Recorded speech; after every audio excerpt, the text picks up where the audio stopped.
It's the Stock Car Steel SRI Motorsports Show, brought to you by Stock Car Steel and Aluminum and SRI Supplies. Here's tonight's Speed 77 Radio Race Chaser Online Crew Chief, Tom Baker. Good evening, everybody, and welcome to another Thursday night of Motorsports Conversation here on the Performance Motorsports Network, the voice of motorsports. You are listening to the Stock Car Steel SRI Motorsports Show. My name is Tom Baker, the senior editor of RaceChaserOnline.com. Today's racing news, yesterday's racing history. I am joined at the round table tonight by one of our Northeast correspondents, Kyle Magnus, with us here. And Kyle, a more appropriate opening theme song for this show might have been Elvis Presley's Kentucky Rain, because Mother Nature has really been giving the folks a hard time over there, but they finally got some on-track action going the last couple of hours. Yeah, I was thinking more like Who'll Stop the Rain by Creedence Clearwater Revival, but that could work too. So, yeah, I mean, the Xfinity Series just wrapped up the practice about a half hour ago. And, Tom, it looked like early in practice, it looked like there was some weepers in the track and cars were getting very loose. But as the practice went on, it got a little better. But, Tom, I mean, they've been trying to practice for 2 days. And the Cup Series hasn't even been able to test the new package yet. And it won't be able to until practice tomorrow because, Mother Nature's not cooperating. And it's going to be an interesting Friday for the Cup Series for sure, Tom. Well, it really is. And, of course, we have a brand new aero package for the Cup set this weekend. And I know a lot of drivers were really looking forward to being able to do some testing with that. And, of course, all of that got canceled. So now it's kind of a bit more, I would say, of a wide open guessing game playing field, because nobody really is going to have nearly as much time to try to dial in their race cars to their liking as what they would have had, obviously, if they'd been able to test earlier. Yeah, and I think we'll notice who will adapt to the package the best throughout practice. I mean, we'll see it more with the race, but I'm really interested to see how this is going to turn out. And, Tom, I know they announced earlier this week there's going to be some changes also in Indianapolis and Michigan coming up here in the next month or so. And then also they're going to run the same package they're running this weekend at Kentucky for Darlington, and they're taking a new tire to Richmond. So there's been just so many changes going on. I missed the whole Austin Dillon thing back at Daytona with his crash, and then just all the changes that NASCAR has been announcing here in the last couple of days. Yeah. Well, and let's, just for those who maybe missed our Monday Motorsports Madness show, let's kind of unpack this whole thing with Austin Dillon's accident in a little bit of a different way, because obviously we've had a few days since our Monday show to be able to listen and watch the reaction and listen to the reaction and kind of get a good idea of where the wind seems to be blowing with all of this. And I think it's, fortunately, again, the fan injuries weren't serious. A couple of them did hire an attorney, but I guess you can expect that in these situations. But for the most part, this could have been a whole lot worse than it was, given the violent nature of that crash and also the unexpected nature. And I know a lot of conversation has been going on around social media, and I'm sure within the racing circles everywhere about this, Kyle. And I think one of the things that people are really focusing on with this is the fan interaction, and whether or not there is anything that can be done with regard to somehow making the fencing even stronger, maybe putting up some kind of plexiglass type thing like the hockey rinks use, or perhaps even, cordoning off the first X number of rows, or taking, the bottom rows out of the grandstands and creating more of a sort of a buffer zone, so that if anything does get through the fence, it's not as likely to get into the fan areas. I think a lot of those suggestions, Kyle, are certainly worth some discussion, but I think we need to do it in the context of slowing ourselves down taking ourselves out of panic mode and being a little more analytical and thoughtful about this. I think the catch fence did do its job, thankfully, and I Austin Dillon agree. walked out on that. But I know we talked a little bit about it on Monday night show, but I think what Talladega Superspeedway did with the whole Carl Edwards wreck back in April of 2009, they took out the first few rows there since they had some injuries, and they did that, and it kind of did help. I mean, there hasn't been any injuries there since that has happened, but and even with the Austin Dillon thing, the first thing that came to my mind was a not so happy anniversary with Jeff Bodine in the truck race back in 2000, about 15 years ago. So, yeah, I mean, it's a very complicated situation. But like I said, the catch fence did do its job. Now, as for the fans hiring the lawyers, I think it says on the back of the ticket that all fans are kind of entitled to know that could happen. I'd have to Well, look into that a little more. But Tom, well, maybe you know a little more than I do. well. Look, you can get into a whole legal aspect of this that I'm not sure it's really our place to do that, nor are either of us legal experts. But I've had enough experience the industry and even working as a track manager on multiple occasions and a promoter, and I understand that it's a course of action. I mean, it's kind of human nature to want to have some people look into things for you and see what's possible, I guess. So I don't think I don't have an opinion either way about that, except to say that, um, I think, yeah, as a fan, I think you do have to understand that you're going to an event that's very dangerous. There certainly was no intent.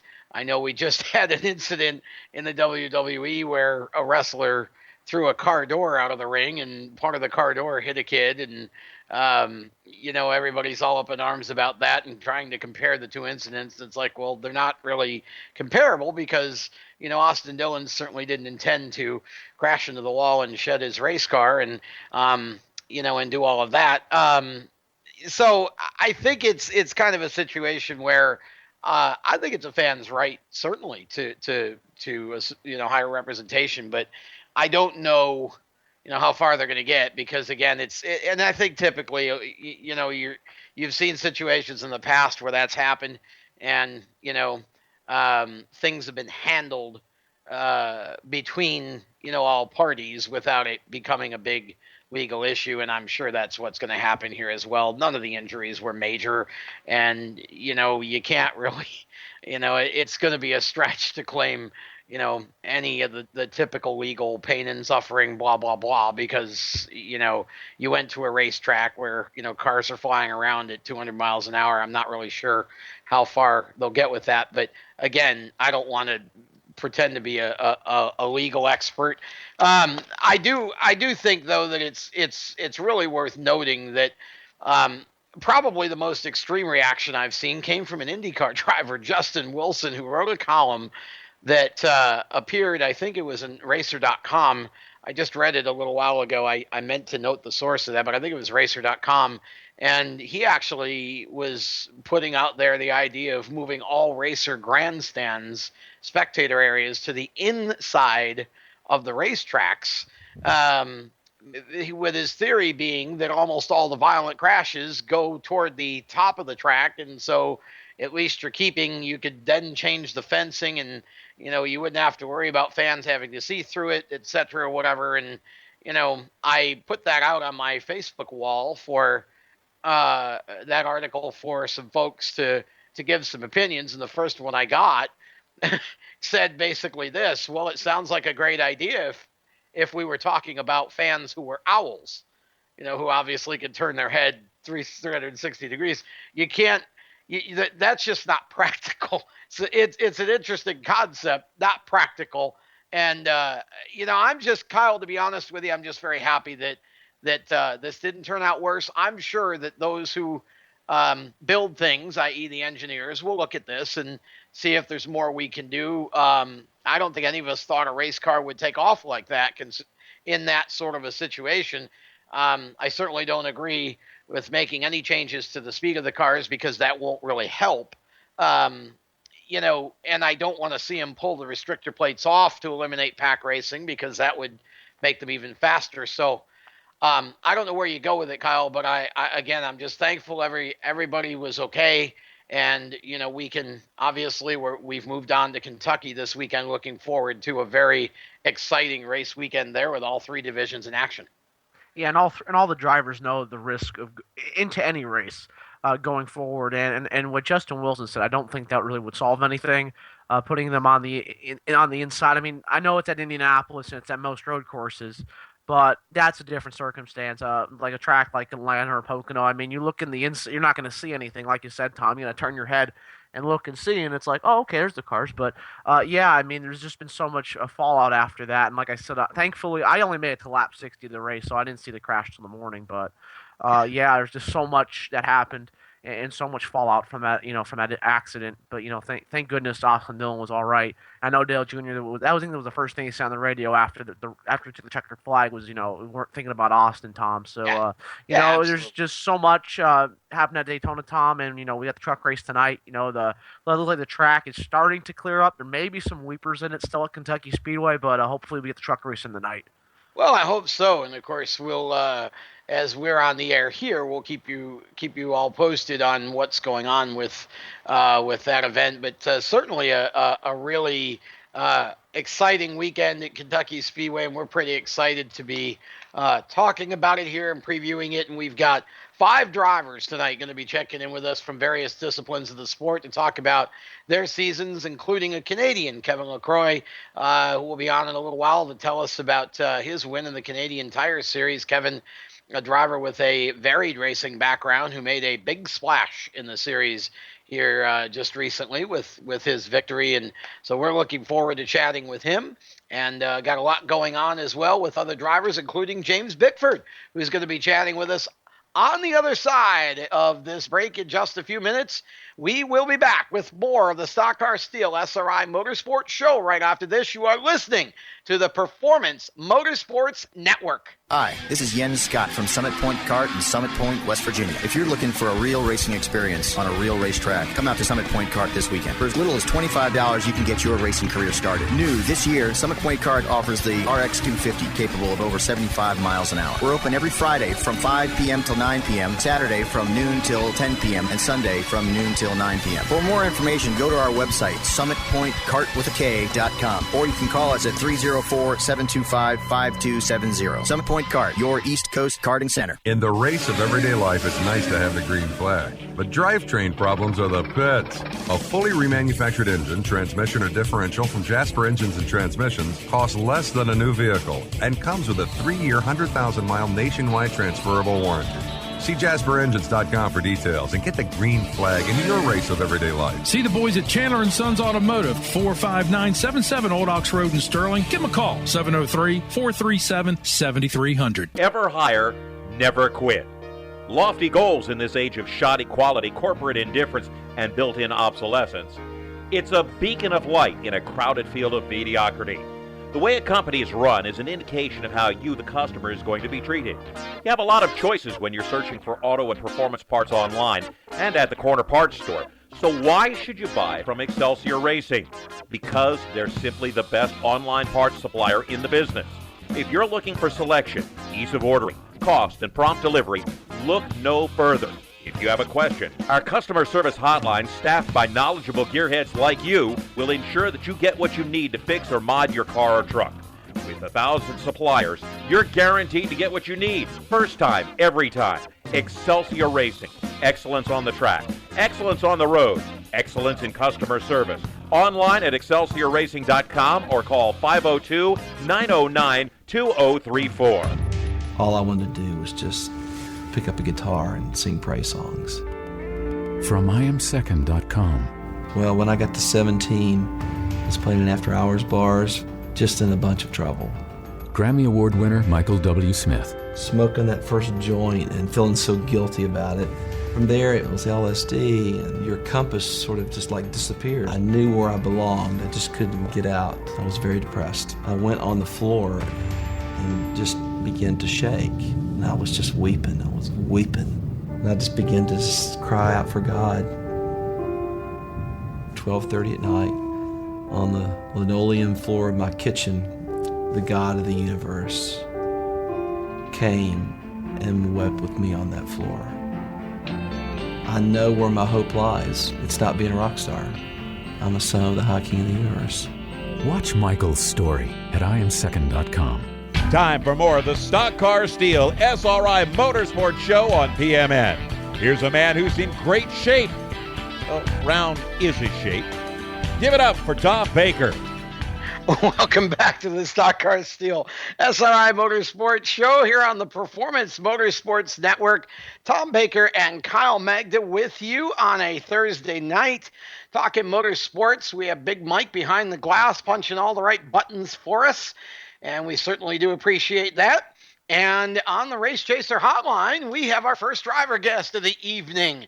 We'd like to welcome back to the show young James Bickford from the K&M Pro Series West, one of NASCAR's great developmental series that they have. And James, welcome back to the program. It's good to have you back on. And it's been an interesting season for you, James. You're 8th in points. You've got 2 top 5s and 4 top 10s. I know, though, that what you're really looking forward to is getting back to Victory Lane, and you're going back to a track this weekend, State Line Speedway, where you won last year. What kind of confidence does that give you going into the race, knowing that you don't have to question whether or not you can win at the track because you've already done it? Yeah, it's an honor to be back on the show. Thank you for having me. I'd say State Line this weekend is going to be a momentum shift for us in the season. We've had 3 bad luck races. I believe we haven't made any significant mistakes as a team. I think we're just catching some bad cases of some bad luck. And I think moving into State Line, it's a great place to go back and get a win and focus on getting back into the points division by winning some races. Sounds like you may have a bit of a sophomore jinx going on for this season, James, and hopefully you can break that this weekend. Last year's Rookie of the Year, of course, and you know what it's like to get to Victory Lane because you did it last year, and this weekend seems like a great way to come back out and say, you know what, we're back in Victory Lane again. Yeah, exactly. We had a problem at Irwindale, mechanical problem at Irwindale, and going into Iowa, we had a really strong car. It should have been either a winning car for the West or second place, definitely a top 3, and instead we blew a tire, so that's another bad finish. And then going to Sonoma, we got hit going into the corner and ended up breaking a rear axle. So those are 3 bad finishes that have put us 8th in points rather than in the top, 1, 2, or 3. So I think going into the second half of the season, we've had some great tracks. Iowa, we were fast at. And we could definitely probably get a win there for the West. You got tracks like Colorado and Evergreen where we did really good. We were really strong as well. But I think State Line's at a perfect timing for us in the season right now. If we go out and get a win, it's just going to put us that much closer into the championship hunt. And every race from that, we just need to, strap down and really focus and all put our heads together and click out some really good finishes at the end to put ourselves back in because we're kind of in a chase mode right now. But I'm looking forward to it. Talking about Sonoma, you with 14 laps left, you had probably what likely would have been a top 5 run going, and then as you say, you got wrecked. That had to be really disappointing for you. Talk a little bit about racing on the road courses for you. How do you like that, and talk a little bit about that race specifically. Oh, well, I had a ton of confidence going into the race after our finish at Miller, where we almost won that race, and we were right on the bumper of Greg Pursley with 5 to go, and then obviously there was a lap car that caused some problems, and we ended up finishing 3rd instead. But I'm also a driver instructor at Sonoma, so I thought this was going to be a really, really, really great race for us, and we'd make a huge shift in the points and be, in the top 3 again rather than 5th. And, we were riding right behind my teammate, Brian Partridge, who ended up finishing 4th. And I think we had a little bit stronger car than he did, and a few of the other cars in front of us were just kind of riding around saving tires. And, we probably would have finished at either top 3, 4, or 5 car, and instead we ended up with broken rear axle and finished 28. So it was a real bummer because I had a lot of friends and family out there, and definitely had a lot of hype being my hometown track and only being 15 minutes away, and to have a poor finishing, it not only hurts me in points, but you want to do great in front of the Cup, all the Cup drivers and all the Cup teams, and we weren't able to accomplish that. So we're going to have to go look forward to going and pressing them at Iowa and Phoenix again. James, you talk about the whole Sonoma race. Your cousin Jeff Gordon ran his last race there last weekend, or excuse me, 2 weeks ago. Did you feel any added pressure at all, knowing that was his last race and he probably would see you in the race on Saturday? It's always you never focus on the pressure. The pressure is there, but as soon as you put on the helmet, you don't even think about that stuff. You think about the car in front of you or winning the race. That's the only thing that usually goes through your mind in the next corner. I would say just an overall feeling of the weekend. It felt like a lot of people were behind me, and Sonoma Raceway had me do a lot of events for them. Tuesday, Thursday, Friday, and Saturday had me doing events. And, I really wanted to go put a stamp on my entire week and finish up really high. So it was added pressure. I think overall I was more bummed about the losing all those points rather than having the poor finish in front of all those people, because I really was focused on winning the championship. And after how strongly finished last season with 7 top 5s in a row, I thought we could go out and do that at the beginning of the season instead of have a rocky start. But it looks like we're in the same position, but just a little bit further ahead. If I remember right, we're 70 points behind at the state line. So, we're 30 points in front of that last year, and we ended up making some pretty significant gains. So, we're gonna go to this race and try to click off a few wins and get back in it. James, there was a few East guys who came out to Sonoma, almost won the race. Dalton Sargent. You've seen it. From your viewpoint, have you noticed how has the competition been in the West Series, and also when you ran against the East guys at Iowa in May? I don't know whether it was the body change that evened out the entire competition, or it was Bill Sedgwick just gave me a great car, or a combination of Bill Sedgwick giving me a great car, body style, and me having experience on the track.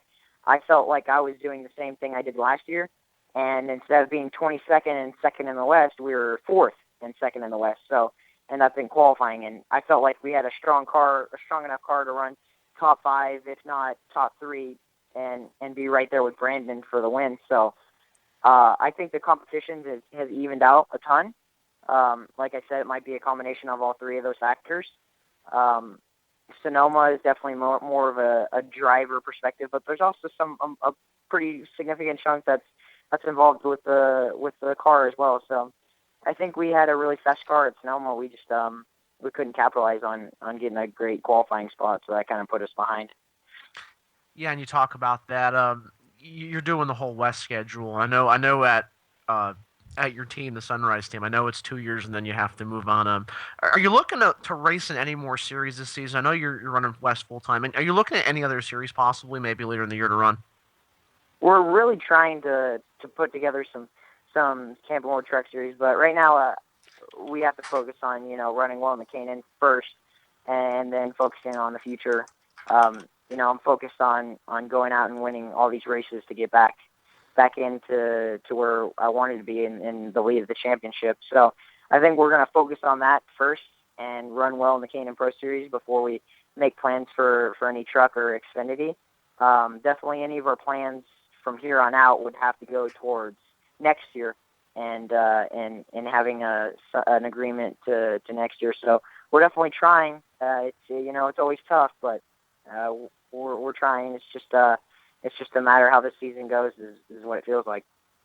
No, I think one thing that everyone in our audience would like to ask you if they could is, of course, you're Jeff Gordon's cousin. How often do you talk, and is he involved in your career in any way as a mentor, as a guiding force? I mean, what kind of involvement does Jeff have in your racing right now? Mostly, anytime we have a combination race or a race that's together like Phoenix or Sonoma, I can definitely go over and talk to him. Like at Sonoma on Friday, I was at practice, and I was struggling going into turn 11, and I had a few questions about the track, so I ran over to Jeff Haller and had like a 30-45 minute discussion with him, and got to he got to explain all the things that he did in comparative to what I was. I couldn't actually learn any of the shifting points because their ratios were different, and the shifting points for them were a lot different than ours. So, but in terms of braking zones and throttle pickup and what I should do in terms of my line, he was able to help me a ton there. So, I was really struggling in 11 in Sonoma, so he helped me out with that, and we ended up going a lot faster. Well, we're definitely keeping an eye on you, James, and we like seeing you do well. And I know you've got a good shot this weekend at State Line. I also know that you can't do any of this by yourself. So, as always, before we let our guests escape the asylum here on the Stock Car Steel SRI Motorsports Show, we like to give you a chance to acknowledge who makes it happen for you. Oh, thank you so much. At first, I'd like to shout out to my mom and dad. I wouldn't be here without them. Great opportunity from Bob Brincati and giving me the call and telling me he wanted to be inside of his car, and I've been trying my best ever since. Bill Cedric gave me great cars, Interstate Plastics, Sunrise Ford, are two big ones, and I'm going to give a shout out to Buffalo Shipping Post with Buff and Joan. They actually took me from quarter midgets, and ever since after quarter midgets, they helped me out to race Bandoleros and Legends and late models, and pretty much what put me in the position I'm in now. So all those people, I wouldn't be here without them, and I couldn't be more thankful. Well, James, you're a really humble young man, and we just really appreciate any time we get to talk to you on the program. Thanks for taking some time to come on, and wish you all the best for a safe and successful weekend at State Line Speedway.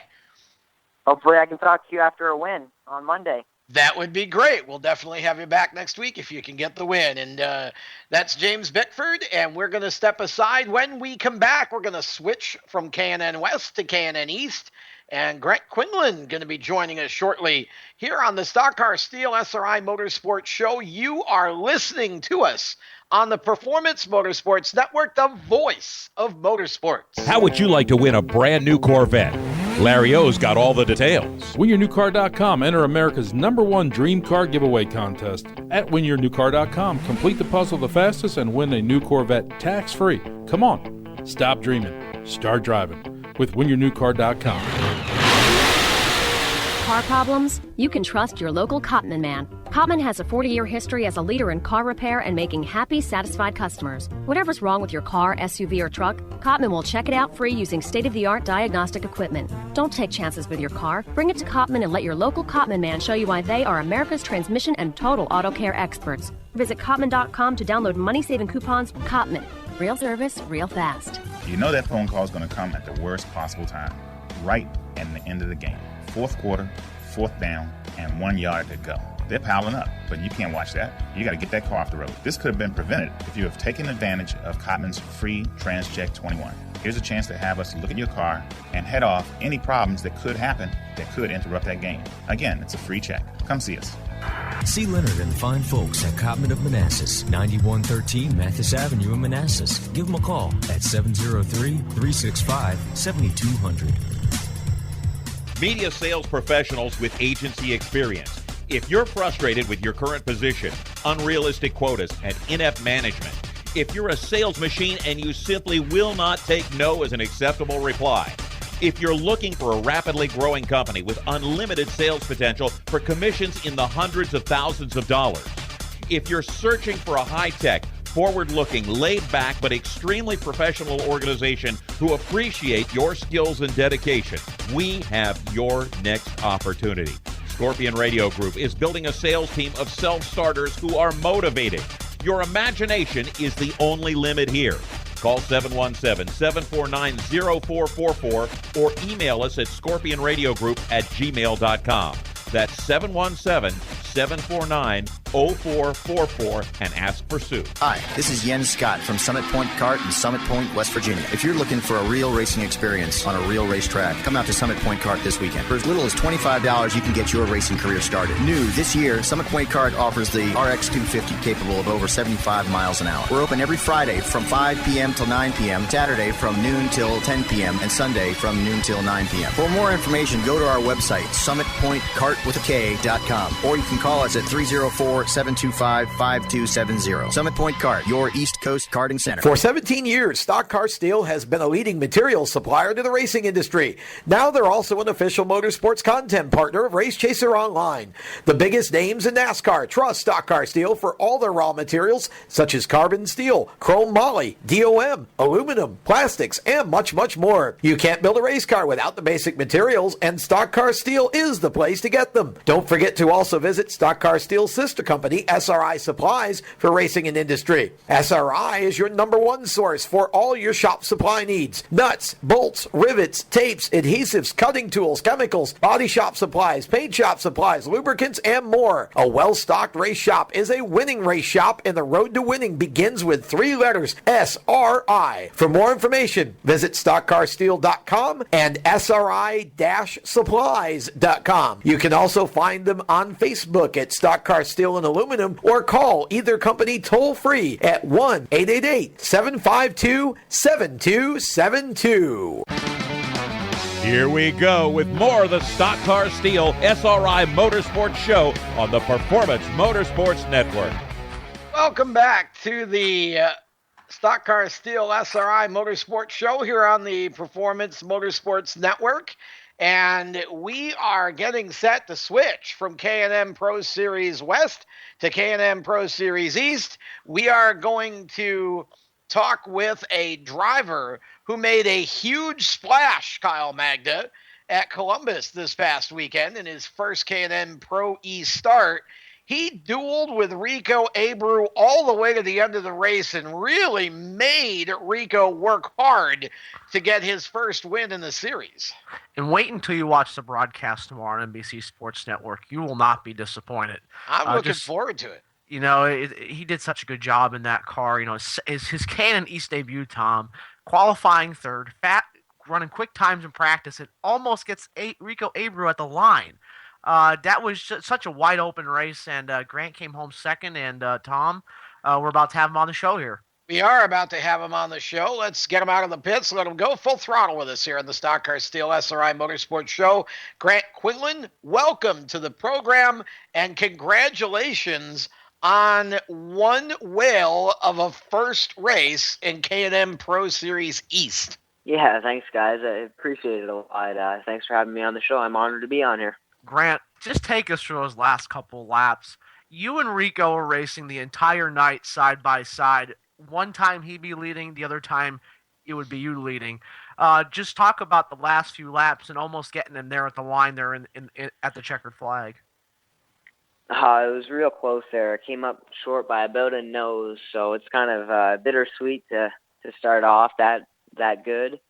But then you can think all the things that you could have did different to try and get yourself in a better position to try and win. But we kind of got shuffled back there to about third there on the last restart, kind of holding us down on the inside, couldn't get a real good run-up off. And that let the 04 get door-to-door with us. And Rico, I think he got about 10 car lengths ahead with about 19 to go. So we just started to reel him in slowly, but he caught lap traffic there on the last lap coming into 3. And I moved him up out of the way a little bit, just not enough to get there. And you talk about that. Just talk a little bit about the outside line at Columbus. You did make it work at times, and at one point you drove away from Rico, and the caution came out. And I know you and I were talking post-race about the lines, like you would have chose a different line. What did you think worked the best, though, at night there? Do you think the outside lane worked a little better or the inside on the restarts? It all kind of depends on who you're running with. I mean, if you get down on the inside and it's earlier in the race and they're kind of not as aggressive and not really pinching you down as they would later on in the race, I think that the inside is going to be better. But the outside with that new asphalt that they got in the second groove is unbelievable how much grip it's got up there. And late in the race, I think that if I might have chose that, I might have been able to carry a little bit more momentum around the outside and maybe even cleared them. And you talk about that I guess you want to call it grip strip. I know actually Pocono Raceway had it a few years ago in Turn 3. Did that make a difference at all with the racing, how the track was? And did it actually make the racing better from your viewpoint? Oh, for sure. I mean, Columbus there last year when I was there in a pro car, it was a one-lane track, and whoever was glued to the bottom was who was fast. And it was kind of harder to race that way because track position was so big and qualifying was so crucial that it kind of made it boring, I guess, to say. But what they've done there now is incredible, and I'm real happy with it. And I noticed that Jesse Little worked on your team. Him being a veteran of the K&N Series. Did you get to talk to him at all before the race? Did he give you any advice before you went out there to turn your first laps in the K&N car? Yeah, for sure. Jesse was a huge help to me as a driver coach and everything, even through practice and qualifying and getting me mocked up on them Goodyear tires and everything. It was really a lot of help to have him there with all the experience that he has with even the drivers and everything. It really helped me. And Grant, it was your first time in a K&N car. What did you think of the series, like the competition level? First time out there, what did you think of the competition that you were competing with guys like Rico Abreu and H. Scott Motorsports with Justin Marks? The competition in the series, everything is really, really professional, to say the least. I mean, H. Scott's really superior for what they got going on. And I mean, they got 5 teams, and not one of them runs bad every week. They're always up there, dicing it up. It's a pretty stout field. And Rhett Jones Racing actually ran the ARCA race at Daytona earlier in the season. They shifted their efforts to K&N East. How did this whole deal come apart for you to run Columbus and then have the finish that you did? Well, I kind of met up with Mark there. Mark kind of, I guess you can say, had an eye on me for a little bit and was contacting my dad, trying to get us to get into his program a little bit. And he came to the Berlin 125 about 3 or 4 weeks ago and contacted us, and I went down there a week before Columbus, got fitted up in the car, got everything ready, and that's kind of how we went from there. And Grant, just one more question, and I'm going to hand it off to Tom. What was the biggest thing you learned on Saturday night? We just talked about the cars. But what was the one thing you took out of the night? The restarts. Restarts are real big there, and you got to be on your game for. I mean, that's kind of, I hate to say it, but that's kind of how I lost the race, was on the restarts. That's something that I got to learn from and get a little better at. Okay, so Grant, we've talked about the K&N race. I want to talk about what you're doing in the ARCA CRA Super Series, because you're leading the points right now, and I know that you're still heavily involved in the late models. Talk a little bit about what you're doing with that this year and maybe what your future plans are. Yeah, the late models is definitely our main priority this year. Try and get us a championship. It's going to be tough. There's a real like stout field there. A lot of good competitors. So we'll see how that goes. Well, you were I know you came out of the 2-cycle go-karts, and that's kind of how you got started. It seems like. Talk about your transition into the late models, and then talk a little bit about what might be in store for you as far as the future, if there's anything yet you can tell us. I started off in go-karts a lot, ran a lot of WKA races, and then we moved into Legends cars for a couple of years there, just to get me some experience with like the full suspension cars and everything, and circle track. And then last year was my first year in a late model. It was a pro late model for Downey Racing. And we ran that year and were Rookie of the Year, but broke a couple wheel studs in the last race. Was in contention to win the championship, but just came up a little bit short. Well, we certainly look forward to seeing what you can do in the future. You came out of the box strong in K&N Pro Series East. Any plans at all to do more of that this year, or is there something in the works maybe for next year to try and get you a full season in the East? It depends what Mark's thinking and everybody back at RJR. I'd hope to see myself in a full-time ride next year, but we never know what's in store. I think that we're going to try and hit Loudon. Not this weekend, but the next weekend coming in the East car. So We'll see how it goes. Well, we certainly have enjoyed talking to you here, and definitely was good to see you run as well as you did. That's the East Division is as competitive as it gets in NASCAR. So I know that you can't do this by yourself. So before we let you get out of here, talk to us about who makes it happen for you on the late model side and K&N. Anybody that you want to give a shout out to? Oh, all the guys back at Downey Racing, for sure. For the late model sides of things, they definitely got it down pat with that. Derek Griffin, Brent Downey, even Chad Finley, he helps us out every once in a while. Back at RJR, I'd like to thank Mark Rett, Terry Jones, Steve Keller, all the guys back at the shop, and the K&N series itself for putting on a great show to race at, and same with CRA. Well, definitely wish you luck going down the road here, Grant. You certainly made a big splash in your debut, and hopefully your good luck can continue. We wish you the best at Loudon. That's should be a fun track for you to tackle the East Series with, and hope to have you back on soon as you keep racking up success. I'll try my best. Thanks, guys, for having me out. I really appreciate it. You got it. That's Thanks, Grant Quinlan, and that's the young man, Kyle, that we're going to have to pay a lot more attention to going forward. I think he's definitely got a shot at the championship in CRA, and good to hear he's going to Loudon as well. Tom, that opened my eyes up.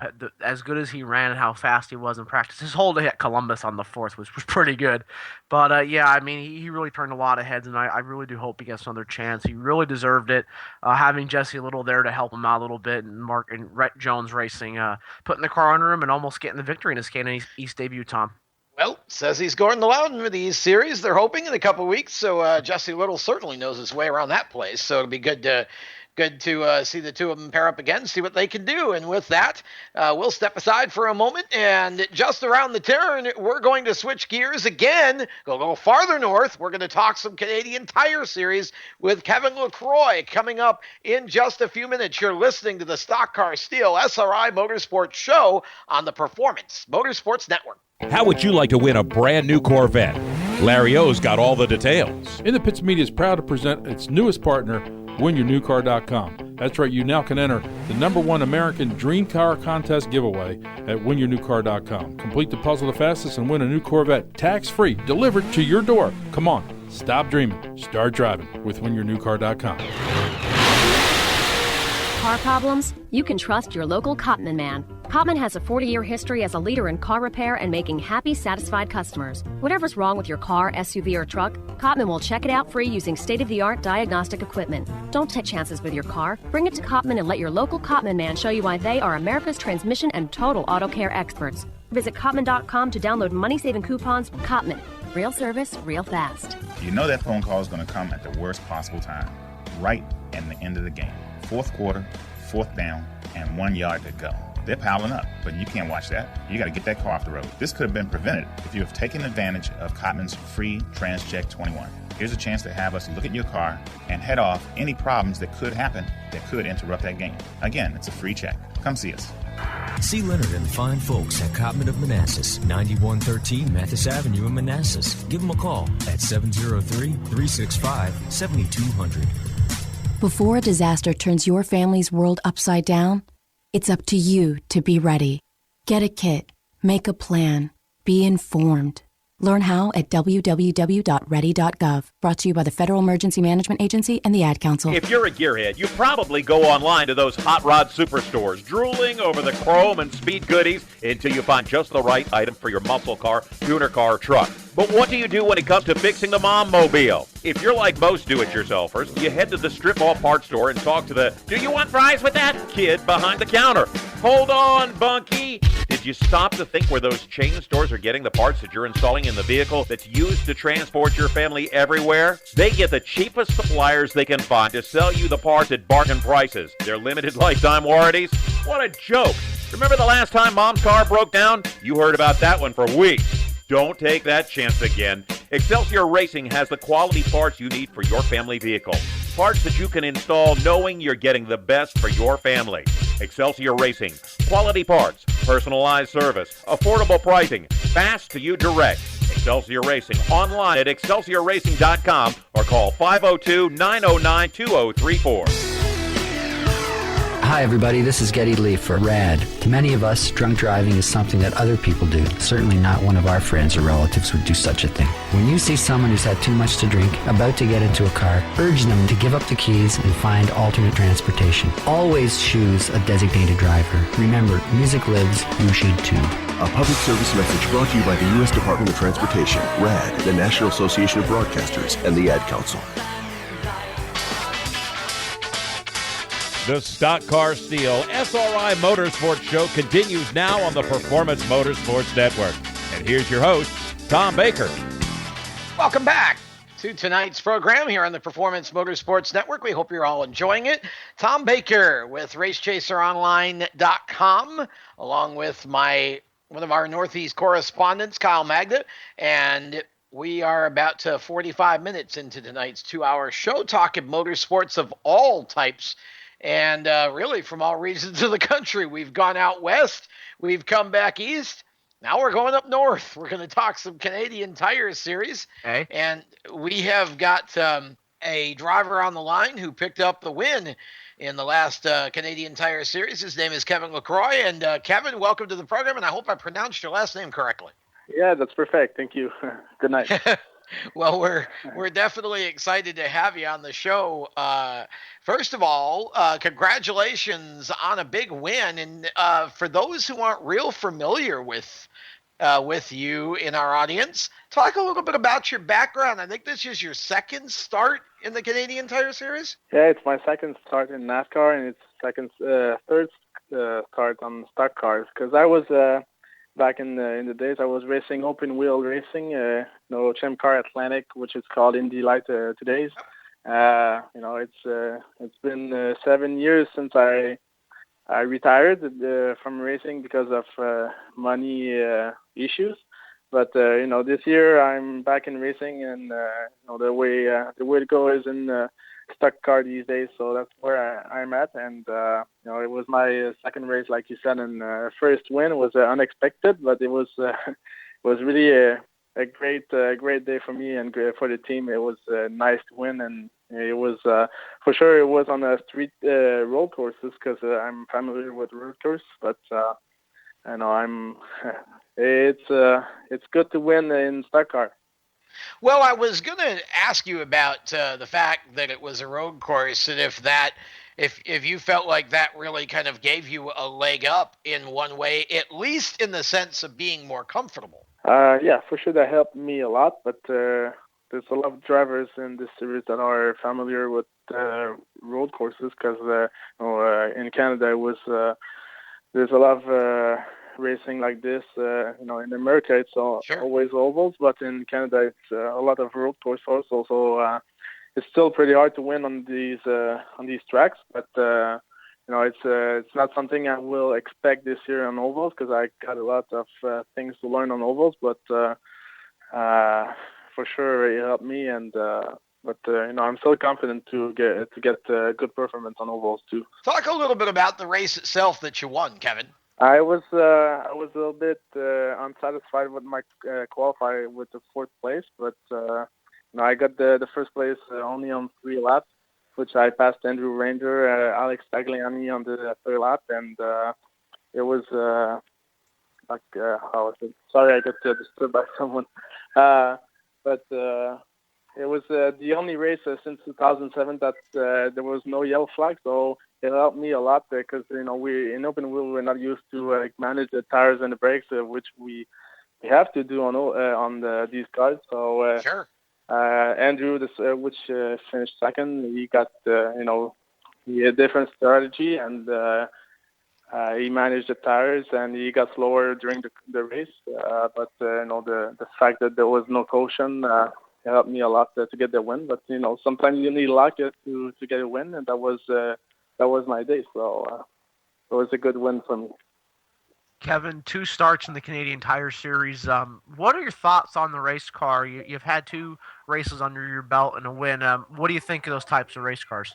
For sure the cars are slower than open wheels, but the thing that is fun in racing is always competition, and those cars it gets much closer racing and much more action. So when I was racing in open wheel, I was like talking.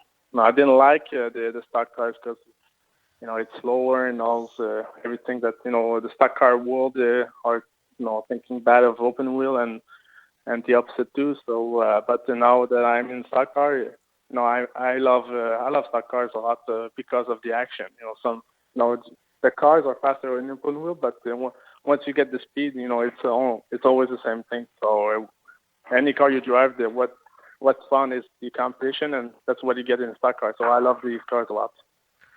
And talking about stock cars, who has been the biggest help to you? I guess you want to say in your transition to running stock cars like you have in the 2 races here in the Canadian Tire Series. The one that helped me a lot is my crew chief, Bob Bozizzo. it was. We met him at a race that I was just watching, and I was not even thinking about returning to racing. And I met him, and he was available to work on a car, and we were. I don't know. It just happened that I met him, and we got back to racing, and it was a big help for me because he had a lot of experience in racing in stock cars, and which I didn't, and I don't know, the opportunity just came to me with him, and he's just been great because we came to the race with a setup on the car, and we left the weekend with the same setup. The car was just perfect. I had nothing to say on the cars, and I got the win. So it's great to have him on board.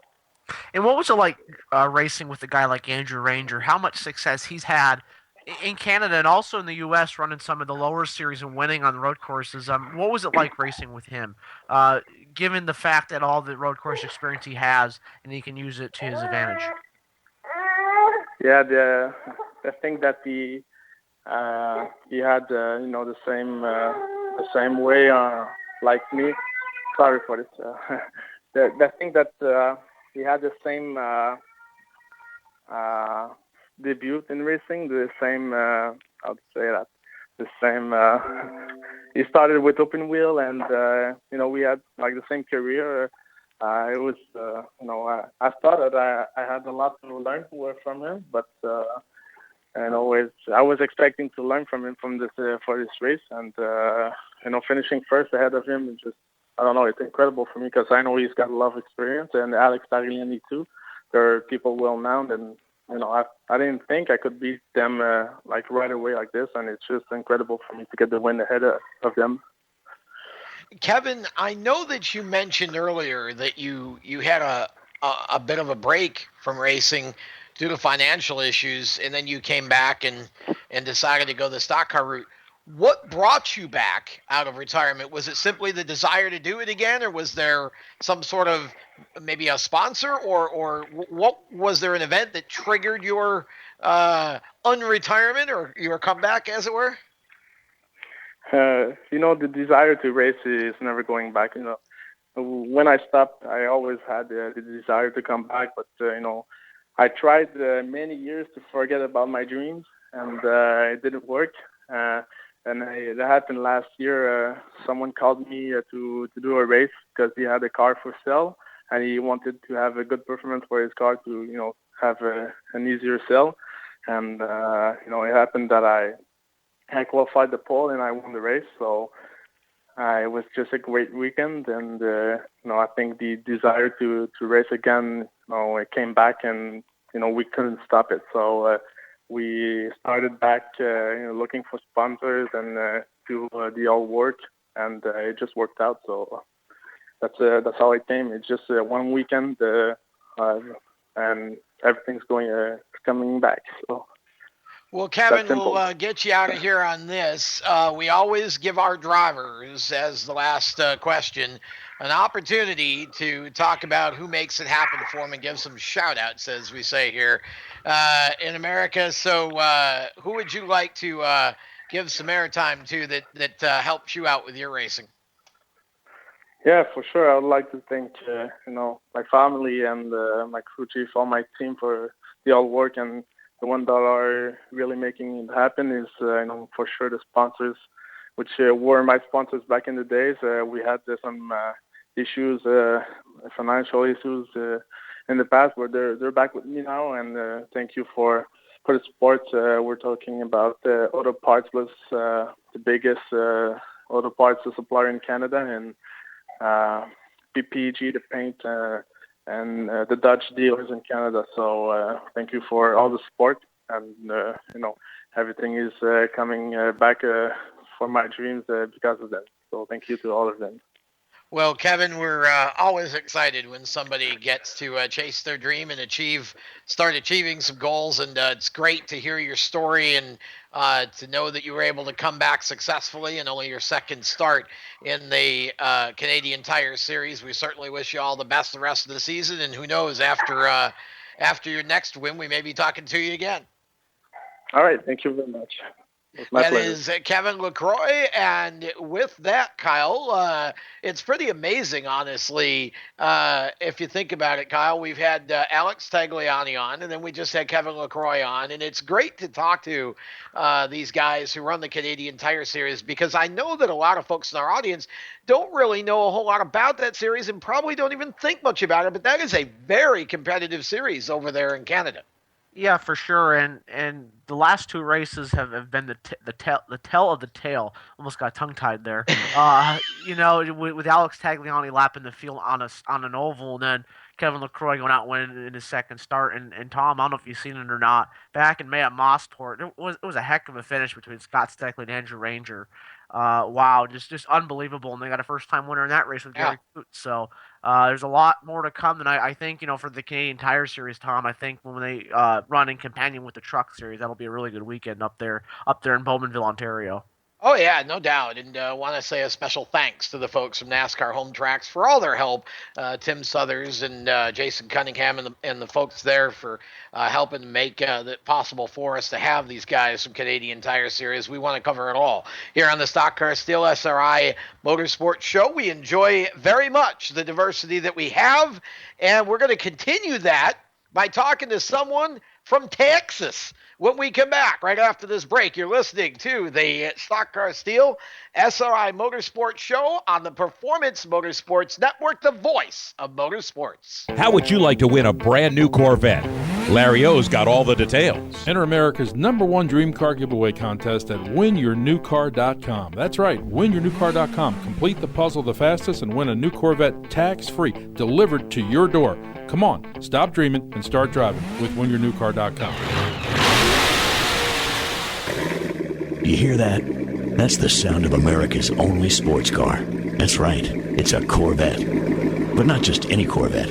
It's your Corvette. It's that who cares if there's traffic part of your day. And this can be you when you come to Cooper Corvettes. With 60 years of Corvettes to choose from, there's always a Corvette in your budget. And they'll service any Corvette you bring in. Cooper Corvettes on Route 1 just north of Quantico and Triangle. Call, click, or visit CooperCorvettes.com. Before a disaster turns your family's world upside down, it's up to you to be ready. Get a kit. Make a plan. Be informed. Learn how at www.ready.gov. Brought to you by the Federal Emergency Management Agency and the Ad Council. On the air, you may know me as the man about motorsports. Actually, I've been the man about insurance for over 30 years. With one call, I can cover your life, health, auto, home, and business insurance. Recently, I saved a young couple over $500 on their annual car insurance bill. No gimmicks and no green lizard. So if you think your insurer is really your good neighbor who is on your side because he is holding your money in his good hands, think again. Call me, 703-631-8000. I have dozens of insurance companies waiting to give you the protection you need and deserve. It may take more than 15 minutes, but you'll receive sound advice, quality professional service, and an honest opinion. That number again, 703-631-8000. Ask for Larry O. Did you know that birthday parties help build confidence in kids? Yeah. Did you know that giving kids less sugar before bedtime helps them sleep better? Oh, totally. Did you know that friendly kids have more friends? Everybody knows that. Hey, guys, did you know that most people think they're using the right car seat for their kid, but they're not? I didn't know that. Parents who really know it all know for sure that their child is in the right car seat at the right age and size. Visit safercar.gov/the-right-seat to make sure your child is protected. Coming to Tampa Bay, I said we want to win a Super Bowl, and I believe we will. From IamSecond.com. We came close, but never really did win that championship. Former NFL head coach Tony Dungy. At the end of my 6th year, I was fired, and it was one of the biggest disappointments of my life. Next year, I'm in Indianapolis, get to the playoffs, but get knocked out again. And for the next couple of years, it's the same thing. Everyone is saying Colts are never going to win one. And I did wonder, why didn't it pan out the way I thought it would? But I determined that I had to have Christ first, and that everything else came below that, including my own desires. The next year, that ended up being our year to go to the Super Bowl and win it, and it was a wonderful feeling. Every decision I make, I'm going to make it through the lens of Jesus Christ, and He'd guide us to that ultimate victory. Watch Tony's story at IamSecond.com. Now, back to more with Tom, the Speed 77 radio crew. It's the Stock Car Steel SRI Motorsports Show on the Performance Motorsports Network. Welcome back to tonight's broadcast of the Stock Car Steel SRI Motorsports Show. Tom Baker along with Kyle Magda, both of us from Race Chaser Online. If you're wondering where Jacob Seelman is, he is actually off announcing a USCS Sprint Car Touring Series race somewhere, I think, in Arkansas here this evening. So definitely excited for Jacob to be doing that. He has the night off. It's Kyle and I. Aaron Bearden is covering the Cup race at Kentucky. So where he's at right now. Yeah, exactly. And looking forward to this next interview because, Kyle, you and I and Jacob and really everybody that's been a co-host of the show have been talking all season long about, man, we know it's going to happen sooner or later, but it just seems like something is just a little bit off. It's not clicking for Austin Self with Mason Mitchell Motorsports. And finally at Winchester, it did. And he won in a big way. Austin Self, welcome back to the program. Always happy to have you on. And congratulations on finally kicking that monkey right off your back with a big win for Mason Mitchell Motorsports at Winchester, one of my favorite short tracks in America. Yeah, thanks, guys. It's definitely a special moment there, and it's always nice to get that first one and kind of build your confidence. I think me and the team are ready to go back out there. We go to Iowa next weekend, and I think we got two really good race cars, and I think we can do it again. Well, I wouldn't doubt it. I mean, I've said for years that momentum is a very funny thing. You can't put your finger on it, but once you have a moment like you had at Winchester, it seems like it gets easier after that. It's just that little extra something that's within you as you go forward to your next few races. But talk about this season a little bit because, as we've said, on the show, it just has seemed like something just wasn't quite there. It was a combination of some bad luck and maybe just has this season been as much of a struggle for you as it would appear? I mean, it just seems like it's been one of those situations where everything just didn't quite fall into place until here this past, a couple weeks ago, actually. Yeah, it really seems like, this past 5 races, I felt like we've had fast race cars and definitely had some really good strategies on the racetrack. And, we show up, Toledo and run second, had Grand Trompa transmission right in front of us. And so just little things like that, I felt like we've had the race cars, we put ourselves in positions. We just didn't have that little bit of luck. We seem to be at the wrong place at the wrong time, many times this year. And it's really unfortunate, because, it's hard to have a really good race car and run up front and have all these guys behind you and not be able to get the finishes that they deserve. And to finally be able to do it, felt really good. I talked to Mason a little bit and he went through about the same thing. He got his first win at Chicago and he's like, man, it seems like, you get second, you run up there and you start to wonder if you're ever going to get that first win. It's such a beautiful thing to be able to stand in victory lane. And like you said, once you grab that and you get that momentum, it kind of takes that monkey off the back and you've done it already and you're ready to do it again. So being able to do it at Winchester was awesome. That track's really, really cool racetrack and I've always loved it. We went back there in 2013 and finished second there my second start and it's just it was really cool to be able to get it at such a historical racetrack.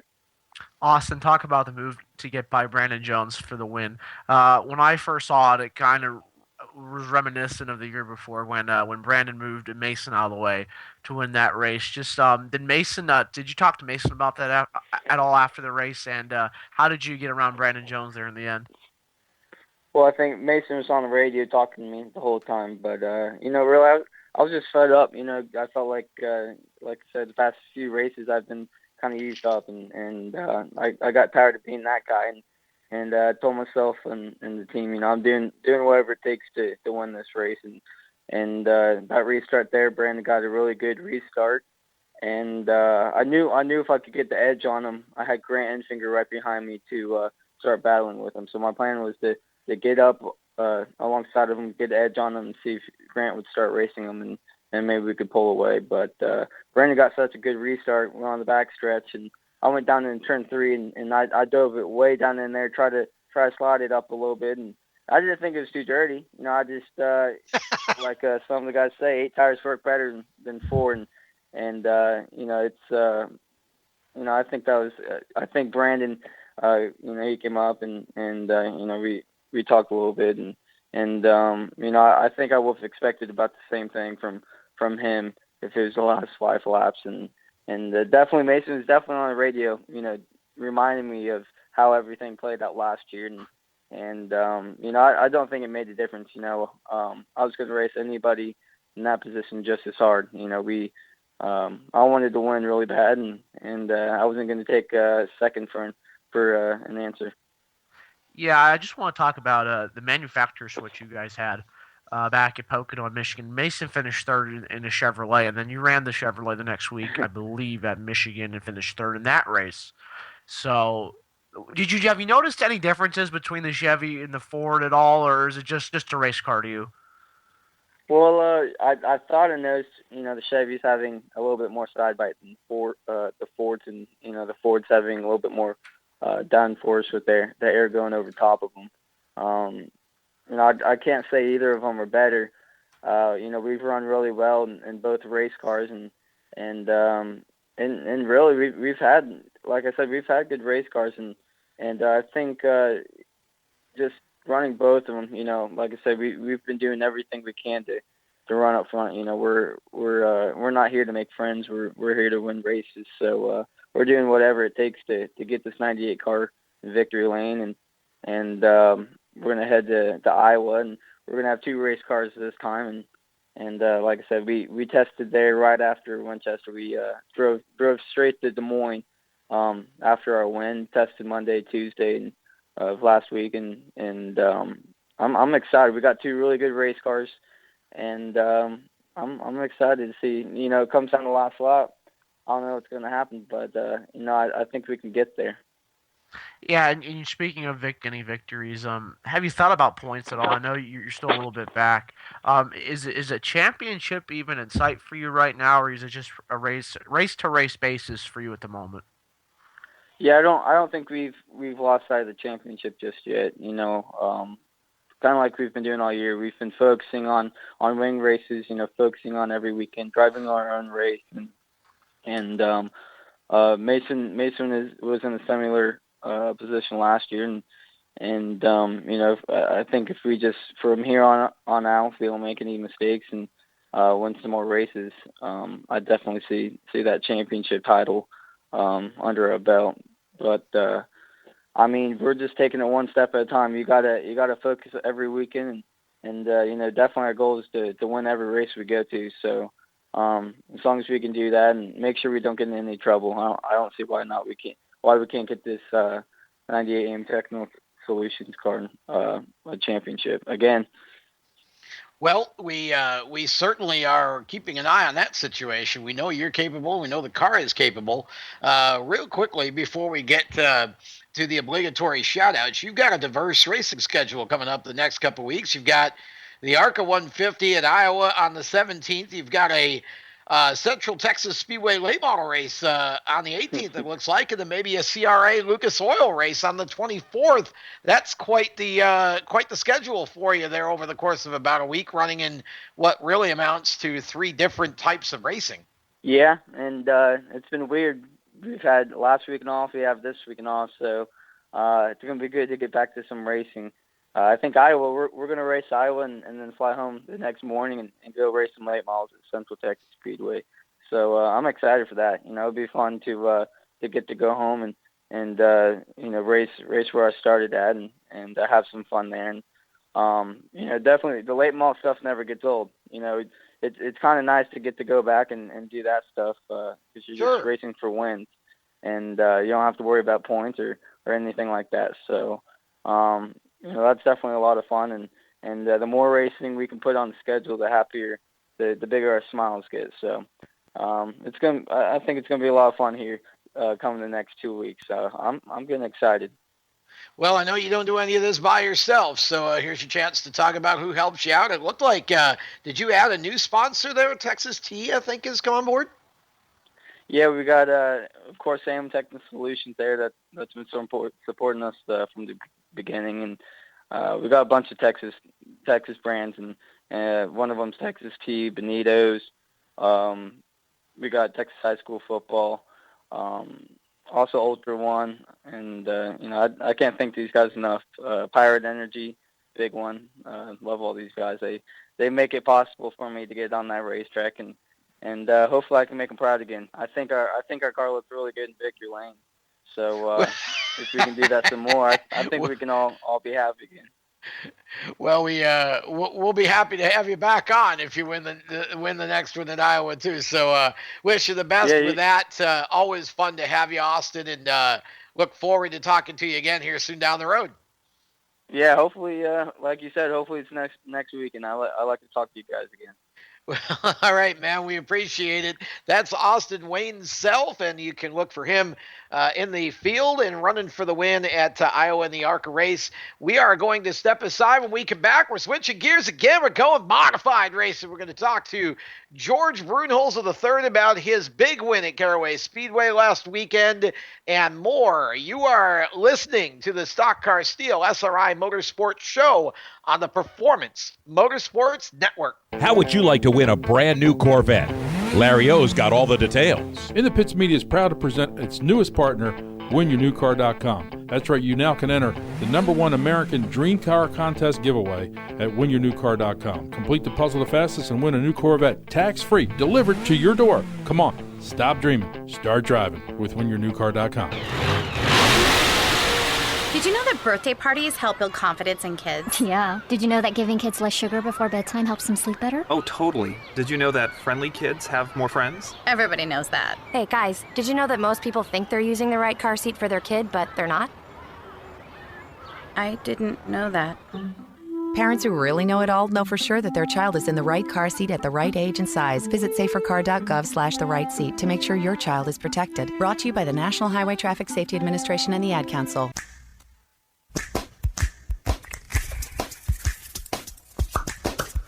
Hands can do incredible things. They made every sound in this piece of music.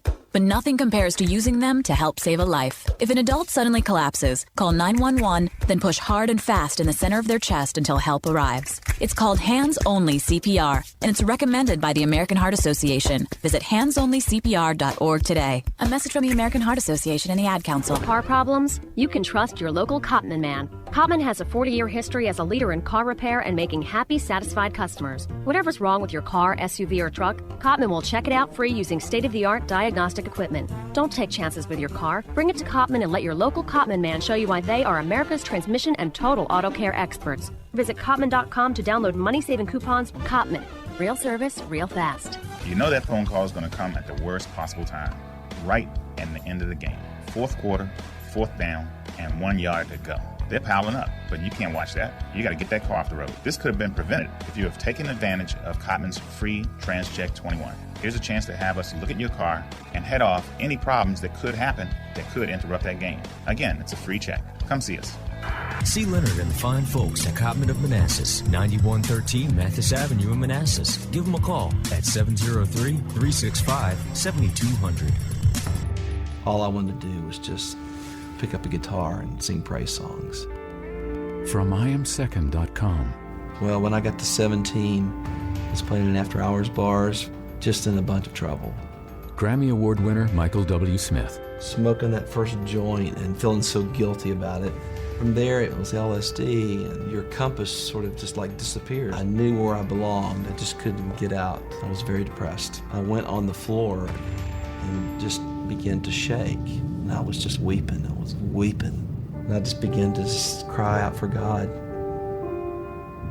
12:30 at night, on the linoleum floor of my kitchen, the God of the universe came and wept with me on that floor.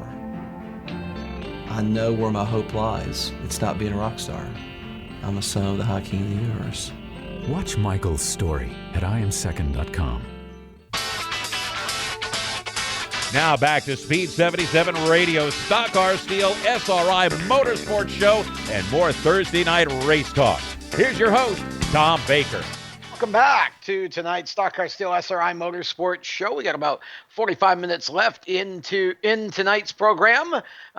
We also glancing at the truck race here of Eric Jones leading. I think there's about 42, 43 laps complete. It looks like Jones, Reddick, and Crafton, your top three right now. Tom Baker with you along with Kyle Magda, and we're being joined as we move to the Mighty Mod Squad, as Roy Silva from Oswego Speedway likes to label it. And we're going to bring out of the pits and introduce to you George Brunholzer III, who picked up the win this past weekend in the NASCAR Whelen Southern Modified Tour event at Caraway. GB3, welcome back to the program. Always good to talk to you, my friend, and congratulations on a big win. That new Troyer car must be really hooked up. Yeah, thank you. Great to be back on the show. I always love when I get the opportunity to come talk to you guys. Well, we're happy to talk to you, and you won your 12th race at Caraway. That's a lot of wins at one track. Why is it, do you think, that some race car drivers just have certain tracks? Because you guys run a touring series. It's not as if you're a weekly competitor there. Why is it that certain drivers like yourself seem to hook up so well at certain racetracks? What is it about Caraway that you find to be such to your liking? Honestly, I'm not sure. I mean, we've raced there as a Southern Tour.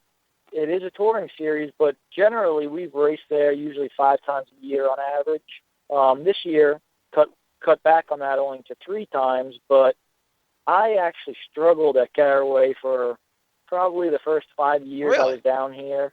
And it just seems once I found that niche, that groove, that feel in the car that I like there, we've been very successful and had a lot of success there and a lot of race wins.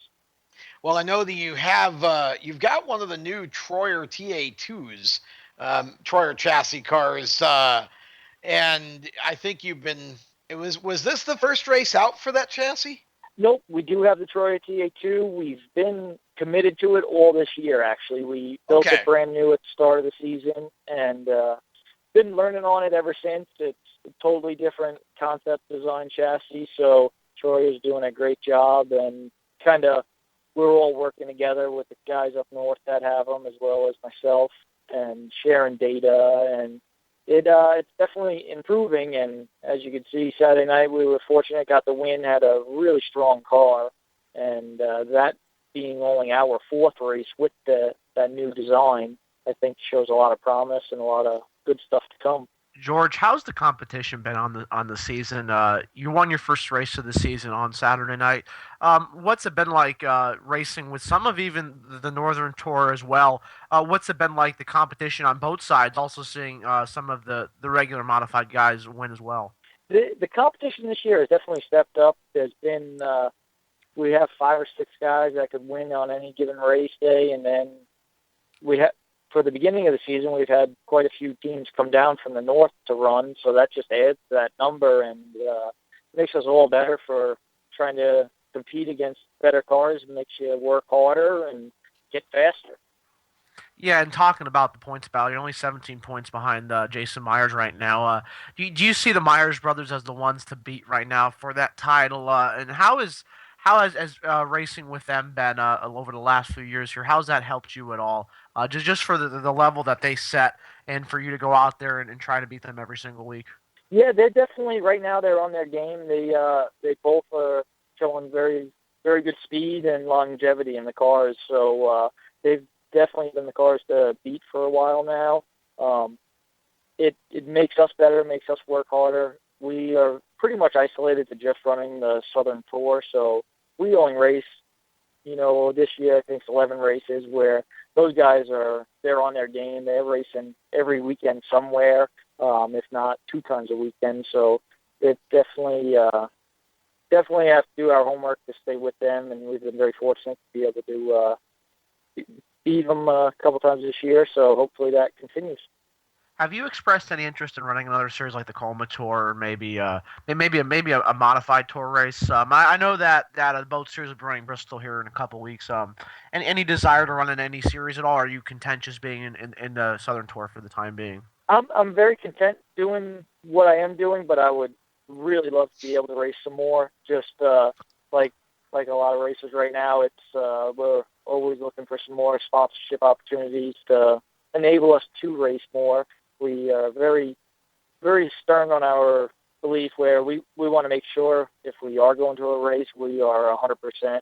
We're financially stable and able to do it and not go there and not be able to put practice tires on or something of that nature. So we're definitely looking for some more sponsorship help, and I've got great sponsors with me with Dunleavy's Truck and Trailer Repair as well as Composite Technologies, where they enabled me to do what I am doing now. I'm very grateful for that. But we'd definitely like to branch out a little bit and try and run some Northern Tour shows.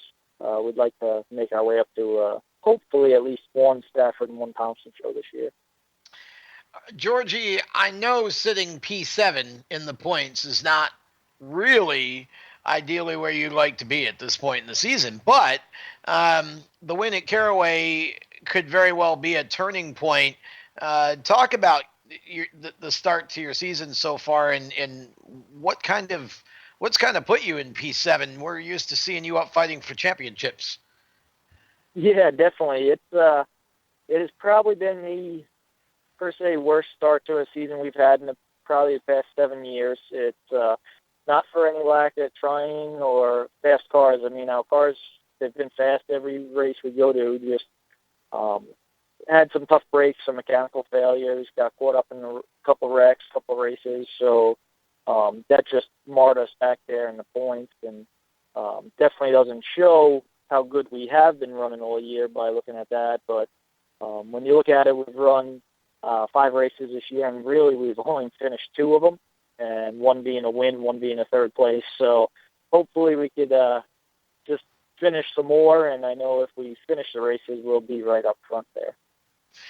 Talk a little bit about the diversity of age and experience that's been so much a part of modified racing in the South here the last year or two, because I can remember that back in the days when you were the young gun, and now you're the veteran, and you've got a lot of young guns that are very aggressive and very hungry that are showing up. And a good example would be Spencer Davis, and of course this past weekend Joe Ryan Osborne jumped in the Hillbilly Racing car and really looked very comfortable with a couple of good strong runs in it. So talk a little bit about the age and experience, sort of the diversity in that, and how that plays into how you have to run a race now on the tour.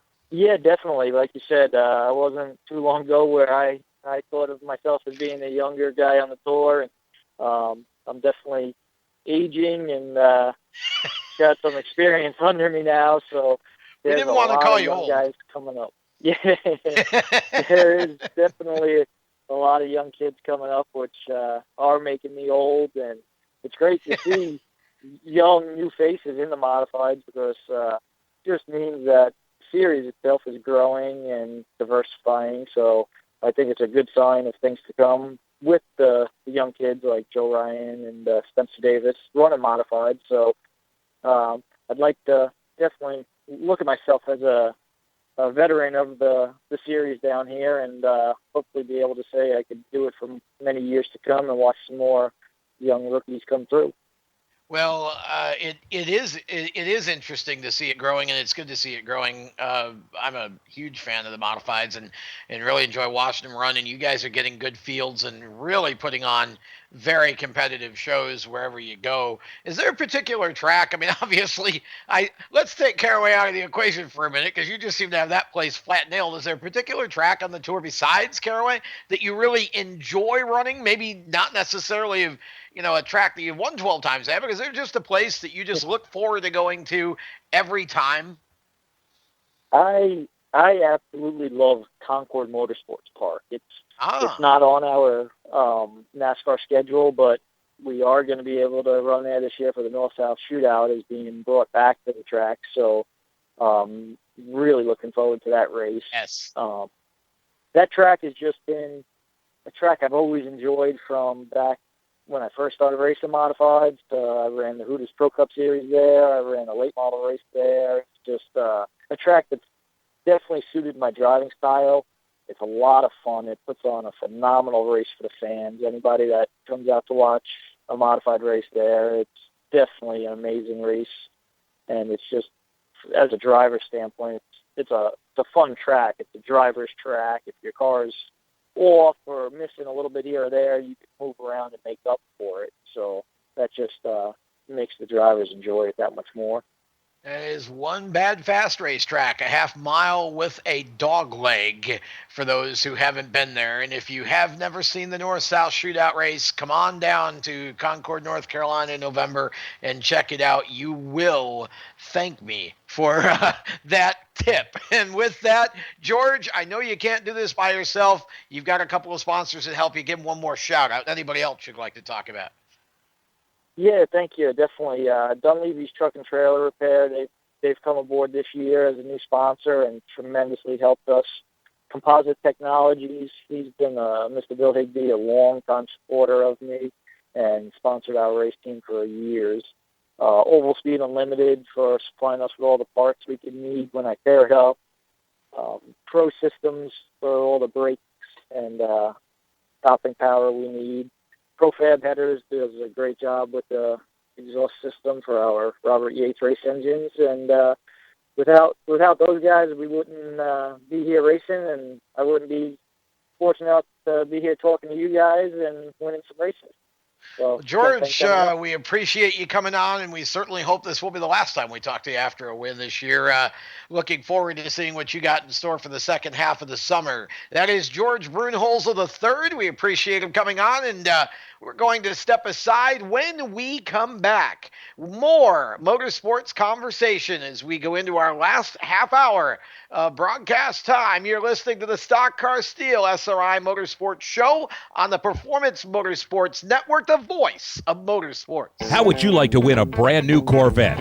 Larry O's got all the details. WinYourNewCar.com. Enter America's #1 dream car giveaway contest. At WinYourNewCar.com, complete the puzzle the fastest and win a new Corvette tax-free. Come on, stop dreaming, start driving with WinYourNewCar.com.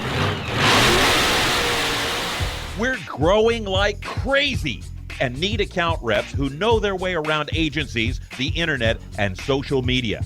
Got connections? Or do you know how to get to the decision makers? Are you fearless? We need you. Internet radio, or as we call it, wireless mobile radio, is rapidly becoming the place to be with almost limitless income potential. So contact us to get involved with the fastest growing professionally produced group of internet radio stations in the world. Your imagination is the only limit here. Call 717-749-0444. That's 717-749-0444. Or you can email us at scorpionradiogroup@gmail.com. You want to ask for Sue. You hear that? That's the sound of America's only sports car. That's right, it's a Corvette. But not just any Corvette, it's your Corvette. It's that who cares if there's traffic part of your day. And this can be you when you come to Cooper Corvettes. With 60 years of Corvettes to choose from, there's always a Corvette in your budget. And they'll service any Corvette you bring in. Cooper Corvettes on Route 1 just north of Quantico and Triangle. Call, click, or visit CooperCorvettes.com. You wouldn't trust your taxes to an uncertified accountant, so why trust your vehicle to an uncertified technician? When you have to take your car into the shop, look for the blue and white ASE sign. That ASE blue seal means the shop employs technicians certified by the National Institute for Automotive Service Excellence. ASE certification is proof that technicians have the knowledge and experience to fix your vehicle right the first time. For more information on finding an ASE Blue Seal of Excellence facility, visit the website at www.ase.com. My very first movie, it was called British Terabithia, and that was a film that a lot of kids loved. From IamSecond.com. It felt very cool in my heart to know that I did something nice. Actress Bailey Madison. I don't want it to be about me, I want it to be about God. Even though you have an earth father, he is your father, that you can say to him, God, I'm not feeling too well today. Or if it's just, little things like I feel homesick, or I need you, Lord. I need to feel happiness in my heart. The most important thing is you have to have hope. You have to have faith.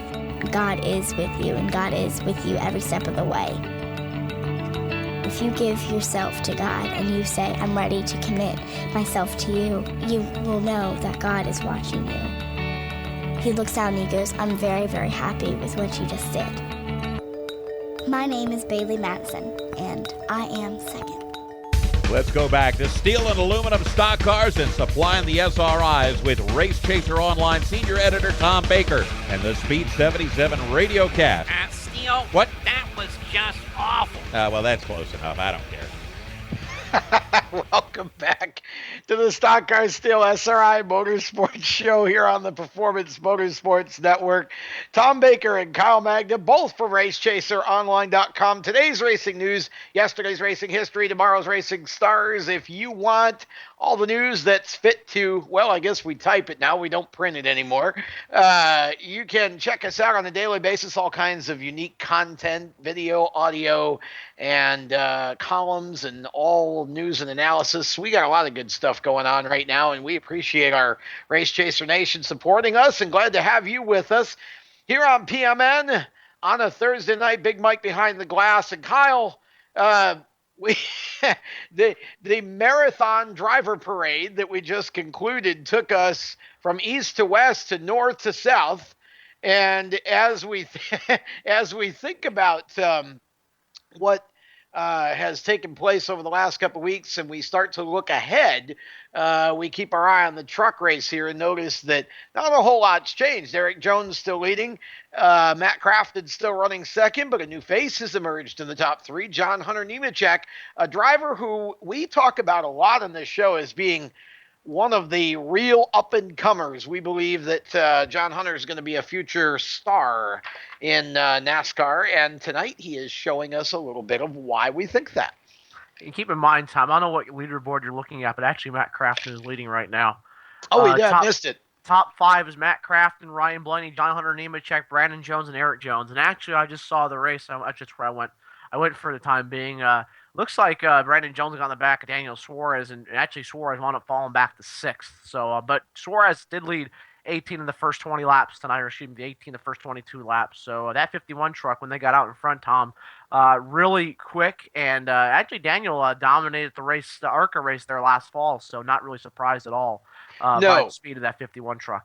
Not at all, and I had it on and was trying to glance, obviously, in between segments of the show here, and I know Eric Jones led a bunch of laps in the 30s and 40s, and everybody made pit stops, and noticed that Nemechek was up to third. So good to see some of the younger guys making a splash tonight, and of course, honestly, with all the rain we've had, it's just good to see trucks on the track at all tonight, and I hope that's the last of it for the weekend up there. Yeah, I mean, I know we were talking about earlier with practice. I mean, they were lucky to get the Xfinity cars out there today, and just battling with rain. It looked like it was Pocono weather, and Pocono's been pretty fortunate out of the last few years. So I've been very lucky there, because usually it rains there at some point in the weekend. But actually, no postponed races at Pocono, I want to say, in like 6 years. Where I'm from, because I've seen it all there. But yeah, I mean, at Kentucky, it's good. They're on the track. They don't want to make this race up because it's already a busy weekend, Tom. We have the trucks tonight, we have Xfinity tomorrow night, and then we have the Cup race Saturday. So just a jam-packed weekend. This is the 5th straight year they're doing it, and it's good for the fans. And I'm glad there's not as many traffic problems as there was in the first year, Tom. Yeah, I mean, I was one who wanted to see Kentucky on the schedule for years. I mean, I love the track. I love the location. I thought it would make for some great racing. And yeah, I mean, the first year they had the traffic issues, but they really did a great job of resolving those. And, I look forward to this, because it's not very often during the season that you get all three of NASCAR's National Series in the same place at the same time. And, it just really makes for a fun weekend for everybody. And, especially the fans who, get to see that kind of diversity and really enjoy a great weekend. So hopefully no more weather issues. We can get stuff in. And, of course, one of the things that you and I talked about at the top of the show a little bit was the fact that we've got a new aero package for the Cup cars, and NASCAR has really done a bit of an about face, I think, this year in regards to getting input from the drivers themselves. There's a new drivers council that was formed, and those drivers have met several times now with NASCAR, and really the whole group together trying to come up with a package for the race cars that makes them a little bit more drivable, in the sense that it puts more of the racing back in the hands of the drivers. They reduce the horsepower going into the season. Now they're trying to, for this weekend, they came up with a package that significantly reduced the aero, significantly reduced the drag, in such a manner as to make it feel to the drivers like they got about 110 horsepower more than what they had last year, or what they probably actually have, I guess is a better way to say it. So in other words, they're trying to get the cars back to the point where they're not as glued to the racetrack, and you've got to use the throttle and the brake more when you're passing. And that's what's been missing in my mind, Kyle, from NASCAR for years. I mean, a couple of decades, really, is the old-fashioned idea that you got to use both feet. And so it'll be interesting to see how this package works out. I know they're talking about a significant reduction in drag for the cars they're taking to Indy and Michigan, trying to make those races better. A lot of people have said the NASCAR Brickyard 400s, for the most part, have been boring. I tend to think they're right. I mean, I think this is a significant change in the position of NASCAR's brass, working with the drivers like this and really seeking their input in trying to put on a better show for the fans. Yeah, we've seen it all year. The Coca-Cola 600, yes, it was a fuel mileage race, but the thing is, Tom, and I think I talked to you and James about this, once it gets strung out, everybody pretty much runs equal lap times, within 2 or 3 tenths of each other, then nobody can pass each other. And, with Carl Edwards, how he won that race, I know everyone was talking about the 88 with fuel mileage, but the 19 was the first that came off pit road under that last pit stop under the race's final caution. But it's been so hard to pass, Tom, and once you get in that dirty air, it's hard for you to make up that ground. And, to guys like Jimmy Johnson, who has made it work perfectly this season, staying out at Kansas, staying out at Dover, going on and winning those races. And Tommy's sitting here with 4 wins right now, most of anybody. And I think we're going to see the same thing on Saturday night, regardless of the rules package, because Kentucky is such a track position racetrack. You need that clean air. I mean, I've seen races with no tires, 2 tires. It's all about pit strategy and getting that clean air, because like I was saying earlier with Daniel Suarez, he got out front, drove away from the field. Caution came out because of the rain.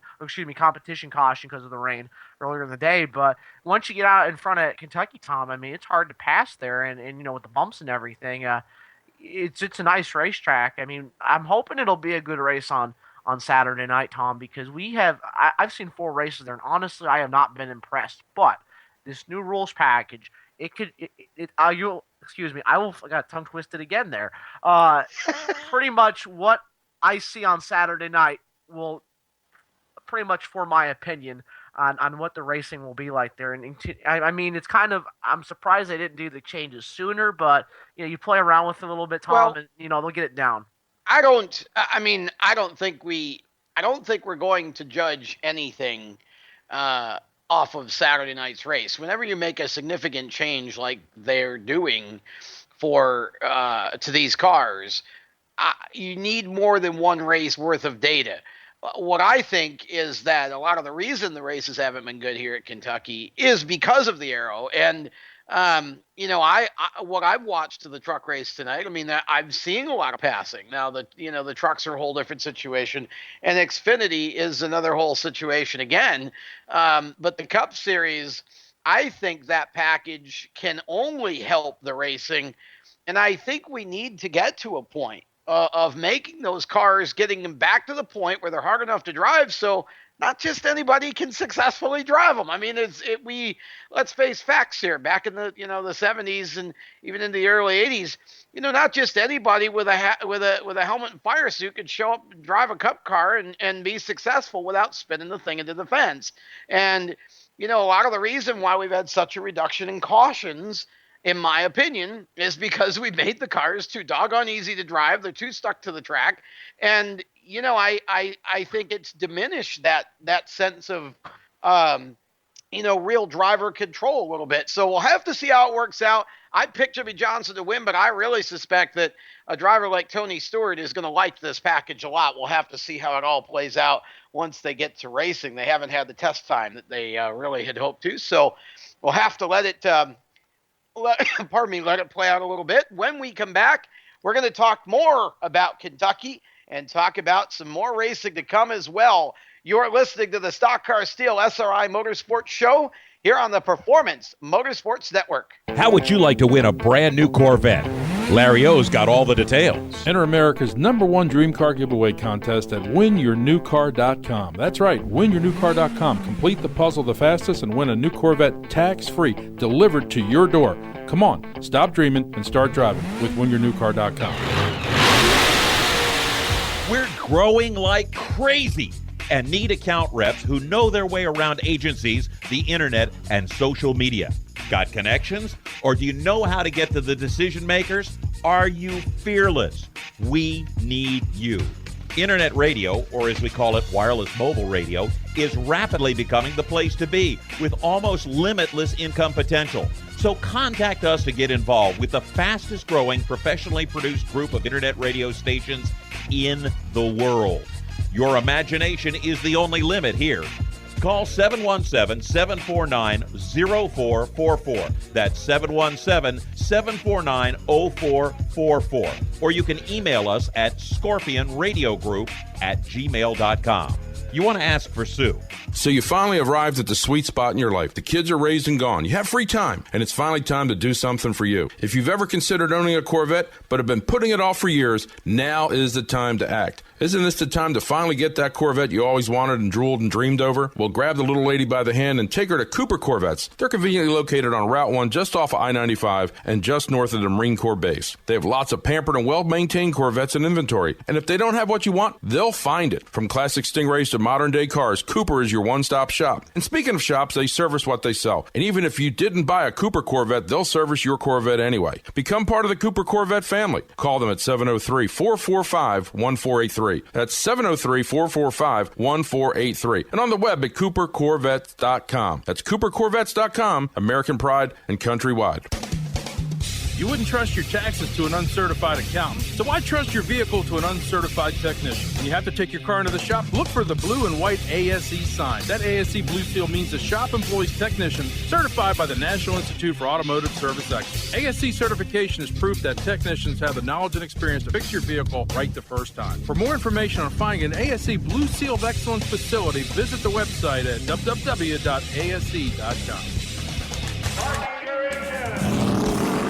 Hi, this is Carl Edwards here for RAD, the entertainment industry's voice for road safety. You want to make a difference? It's simple. Be responsible. Plan ahead. Designate before you celebrate. Friends don't let friends drive drunk.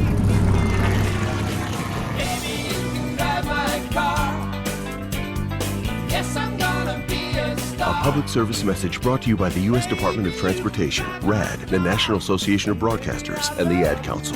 And now, back to the Stock Car Steel SRI Motorsports Show with Speed 77 Radio's most follically challenged host, Tom Baker. Welcome back to the Stock Car Steel SRI Motorsports Show here on the Performance Motorsports Network. I am the aforementioned follically challenged Tom Baker, and I am joined at the round table tonight, as I have been the entire show, by Kyle Magda. And Kyle is our Northeast correspondent for RaceChaserOnline.com. And you, sir, were on assignment this past weekend. That is where Jacob Seelman and Aaron Bearden, who both are normally a part of the show, are this very evening. Jacob at a dirt track announcing, and Aaron covering the Kentucky events that we are watching on TV here this weekend. And Kyle, you were at Columbus for K&M Pro Series East. We talked, of course, with Grant Quinlan earlier. Didn't have the opportunity to speak with Rico Abreu, but wow, what a race that was. And again, as much as Grant had a moment, Rico really had a moment. 7th stock car start. He got the pole. He battled the whole race long, and he just simply wasn't going to lose. It was one of those epic short track races, Tom. Just great racing all night. And we really couldn't tell who was going to win. I mean, there was times I thought Kaz Gralla was going to win, was making that outside lane work, flying by cars. Scott Heckert led the first lap. Didn't hear much from him. And then, Rico had a great car. And I think Bearden and I were talking early in the race because he was there as well. We were talking, and we didn't think Rico was going to do that good, even though he had the pole, because he had the pole at Langley, but he finished ninth, I believe. Yeah. So we didn't think that. And that really stood out to me. And then that 30, Grant Quinlan, really surprised me as well. But yeah, Tom, I didn't think Rico Abreu was going to win this soon. I thought maybe Bristol would be a kind of a place Rico would be good at, because it's kind of, you drive it like a dirt track, you slide up in front of the other car, but that didn't happen. But Tom, I mean, I said earlier in the show, that race, when you watch on television, it's really going to turn a lot of heads, regardless of Rico Abreu's victory, because that was just a classic short track race, just with Columbus, with the grip strips they have and the turns. Just it was a great night and an absolute gorgeous day for the 4th of July, Tom. Well, I'll tell you, I really was amazed to see Rico get the win, and not because I doubted his ability to eventually win a K&M Pro E Series race, because I didn't. I had no doubt he would eventually win one.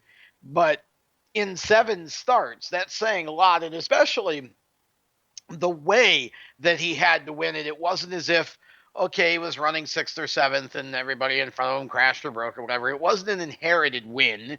He fought tooth and nail, and I'm really excited to watch this race because I suspect that what I'm going to be thinking at the end of all of it is that Rico looked like Rico from open wheel racing, the Rico we're used to seeing in the sprints and the midgets, and the guy who just goes out and cleans people's clocks on a regular basis in those cars. It was almost as if he had his moment where the whole stock car thing just clicked for him. And to go out and put on a performance like that in a series that's so full of people who've been doing this a while is pretty amazing, really. And I think it says a lot about what Rico has in front of him.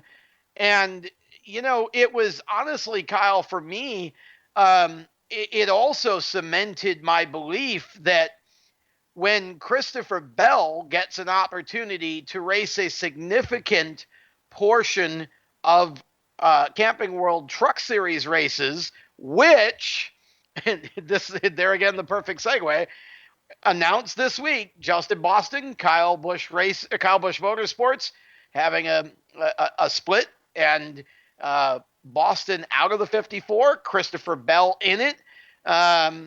Now I think we're going to see the next open wheel future star of NASCAR really come into his own, because he's going to get several races in a row to really get used to running the truck. And I think Chris Bell is going to be phenomenal.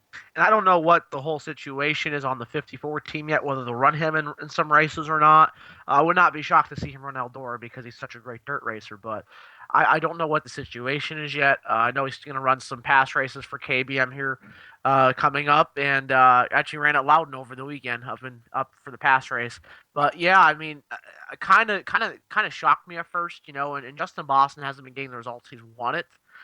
Just the luck hasn't been there, but, I wish him the best, and hopefully he'll find something here soon. But, yeah, Chris Bell, making his 1.5-mile debut tonight, 5th at Iowa, Tom, his first ever truck race. Eric Jones wouldn't have wanted to win that, so it was a good night for KBM, but with the exception of Justin Boston. But for Chris Bell to go out there, run as good as he did, qualify well, finish good in the 5th, and then come out with that, and now the truck back in Daniel Suarez's hand this week in the 51 I'm speaking about.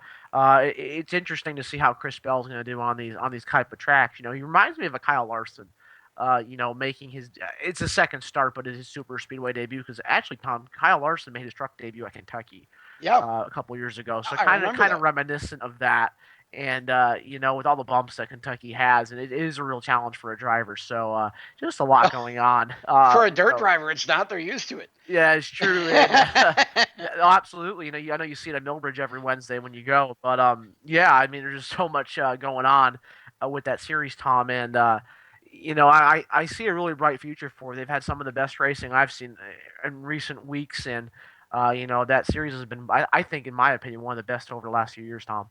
Well, I certainly think that it's been a fun series to watch, and it's I think that this series to me puts, and I've said it before, and I'll keep saying it. This series puts on its best shows on tracks a mile and under.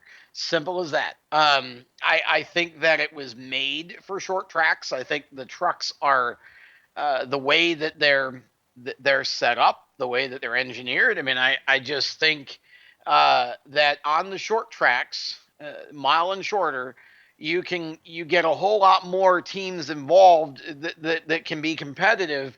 And whereas on most of the bigger tracks, you see typically KBM, ThorSport, BKR, the teams that have cup affiliations and have the bigger technologies and whatever. I think those are the ones generally on the bigger tracks that you see come to the front, where you get them on a track like, say, Gateway that's a mile and a skosh basically. And all of a sudden drivers like John Hunter Nemechek, and even tonight John Hunter, who was my pick to win this on Monday, John Hunter has run a great race and has spent a lot of time in the top 2 or 3. And so, I think that this is a series that, has got a great mix of youth and experience in it now. And I'm hoping that as we go forward, we'll start seeing more tracks like Gateway on the schedule where, again, it can be a little bit more of a shorter track series necessarily than a bigger track series, because I think I've always thought that was the original intent of the series, and I'd like to see it edge back there. I think we need to start creating some more differences again between the 3 national series instead of running them all on the same tracks. And Tom, John Nemechek, just wanted to add this, actually raced his way in the top 5. Took fuel only on the one stop, but he has stayed out in front, right behind Matt Crafton, and actually we have a caution right now on the track. I see that, yeah. For, but actually, I don't have the luxury to be in front of my television on the computer, but that's okay. I'd rather have the Wi-Fi and actually work, Tom. But, there's so many names coming out. I mean, last time we were at Iowa, the Joneses, no relation. Eric Jones winning the race. Brandon Jones finishing second. Both of them put on a heck of a drive. Season best finishes for them. Eric Jones finally getting to victory lane this year, and Brandon Jones finishing second in the GMS racing truck. And Brandon Jones has had a good night at Kentucky, too. He's running around the top 5, top 10 all night. So, he has a busy schedule running ARCA, running all those types of series, Xfinity trucks, even some K&N East, Tom. He'll be at Watkins Glen here next month. So, the future looks very bright right now with Chase Elliott. I'm surprised, speaking of a guy like him, I'm surprised he hasn't won yet in Xfinity. He's been close. He was second at Michigan, third at Daytona. So, there's just so many series here. But, Tom, I do agree with you, though. I don't think you need to run them at all the cookie-cutter tracks. Okay, I'll say that. I think you need to mix it up a little bit, maybe run them a little short tracks. Honestly, Tom, I like to see another road course on the Truck Series schedule. I don't think 1 is good enough for them.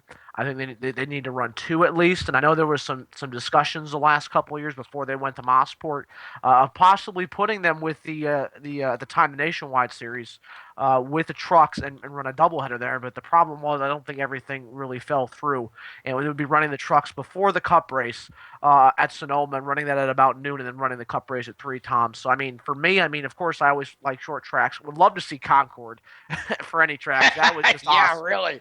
Because when we were there back in May, it was an awesome facility, and it's one of my favorites actually now. But, so I know it's tough, but I think to see more short tracks like the Truck Series was brought up on, and maybe another road course or 2, Tom. That's what I would like to see. I think the Truck Series and the Xfinity Series would benefit greatly in interest, in viewership and fan interest. if there were more of that, more short tracks, more and maybe as you say, another road course or two. Certainly are some great road courses out there that they could certainly go to. I think they would benefit greatly from that. I think a lot more fans would get interested. I want to get back to the Chase Elliott thing for a minute. It is interesting that Chase hasn't won. It seems like he's done everything but win. He's had, again, just like a couple of the drivers we spoke to tonight, he's just had some situations where it isn't lack of speed, just lack of luck, or maybe a mental mistake, whether it's on his part or maybe the team's part, just different things going on that have kept him out of victory lane. And of course, having the Cup guys in the races doesn't necessarily help matters either. But Chase definitely has shown the ability to win this year. I don't think it's so much that he lacks the speed. He just, again, like Austin Self talked about, it's just been a series of things that kept him out of victory lane. And I do think before too long you're going to see Chase in victory lane in the Xfinity Series. And I think that ultimately, you still have to consider him, along with his teammate Regan Smith, major threats to win the championship as we get down the stretch. Some great tracks coming up for both of them. And, but I think another driver you could very easily see in victory lane very soon in the Xfinity Series is Darrell Wallace Jr. Bubba's had some really, really good runs. And again, he's been wrecked a couple times, got wrecked by his teammate once, here recently. I mean, Bubba's a kid who's due for a win anytime. And again, there are some tracks coming up.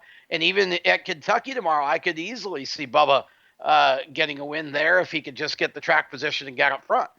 Yeah, Bubba has had some strong runs, Tom. Even that race we were at Charlotte, I mean, he ran second to Austin Dillon for most of that race. Finished fifth, but best career finish for him at the time. So there's just so many things that happened with Bubba Wallace. And we've seen Chris Buescher win already this season, but Bubba's been right up there with speed. I mean, I'm actually surprised he's running as well as he has because, leaving Gibbs, them not giving him enough races so he can go run for the championship and just going out there and doing a really good job. And with Chase Elliott, Tom, I mean, I think Regan Smith may have said it. It's not the speed. It's just getting the balance of the car right. That's what Junior Motorsports has been battling with this season. And, everyone, I mean, Junior Motorsports was running away with a lot last year, with all the wins with Kevin Harvick and Casey Kane won a race, and Regan won Daytona. Chase won a few. They were so fast last year out of the box and really showed it. But this year they've been a little bit behind the eight ball. So it looks like the 60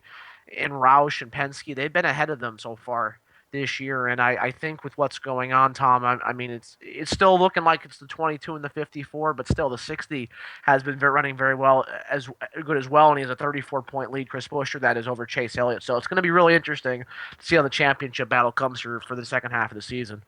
Absolutely. It will be fun to watch. We're going to keep our eye on that. And of course, we're going to keep our eye on the Truck Series race as it runs its last few laps here this evening. And, we'll be keeping our eye on Xfinity tomorrow and Cup on Saturday at Kentucky, and looking forward to talking to you all about that next week. Monday night Motorsports Madness Show, 7 o'clock right here on PMN, and then the Stock Car Steel SRI Motorsports show comes back on Thursday. Motor Shorts, new word. And we look forward to that as well. So stay tuned to PMM for more great motorsports programming throughout the week and weekend. And thank you to our sponsors, Stock Car Steel and SRI Supplies. If you need anything for your race car or for your race shop, stockcarsteel.com, SRI-supplies.com. For all of us here at Speed 77 Radio, Race Chaser Online, and the Performance Motorsports Network, especially thank you to Mike behind the glass, doing a great job tonight on the production as always. And for all of you listening, we thank you for being with us here this evening. Until next time we see you, keep it off the wall. And if you're out at any of the local tracks in Carolina or Pennsylvania this weekend, who knows? We might just run into you. We'll see you at the racetrack. Have a great weekend. Be safe, everybody. Good night. You've been listening to the Stock Car Steel SRI Motorsports Show on the Performance Motorsports Network. Tonight's show is brought to you by Stock Car Steel and Aluminum and SRI Supplies. For all of your racing needs, visit StockCarSteel.com and SRI-Supplies.com. Keep up with the latest motorsports news every day on Race Chaser Online. The Stock Car Steel SRI Motorsports Show is a copyrighted production of the Performance Motorsports Network. www.performancemotorsportsnetwork.com. A member of the Scorpion Radio Group, Inc., and may not be rebroadcast, replicated, or saved in any media without the explicit written permission of PMN. Check out our Facebook page or our section on the PMN website. The opinions expressed on this program are those of the host, co-host, and guests, and do not necessarily reflect those of the management and ownership of either the Performance Motorsports Network or Scorpion Radio Group Incorporated, the advertisers, or the marketing partners. Be listening again next week for more great motorsports programming right here on the Performance Motorsports Network.